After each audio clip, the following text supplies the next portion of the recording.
Hey everyone, in this video I'm going to compare Plasticity, FreeCAD, and SolidWorks.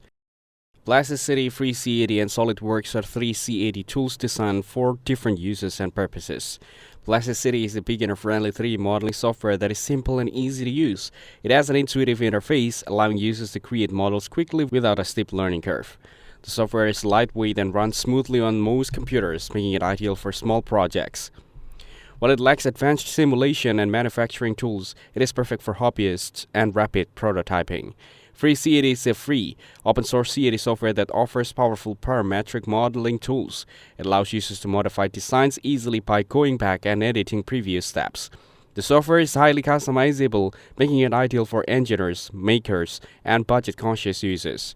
While it may take time to learn and the interface is less polished, it provides professional-level features without cost. SolidWorks is a professional-grade CAD software widely used in engineering and product design. It offers powerful parametric modeling, simulation, and manufacturing tools for precise and complex designs.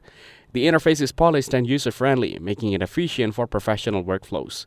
While it comes with a high cost, it provides industry-standard features and reliable performance. Overall, Plasticity is best for beginners, FreeCAD for budget-conscious makers, and SolidWorks for professional engineers needing advanced CAD features. Thank you everyone for watching this video. Hope you get some value. Make sure to like the video and subscribe. Goodbye.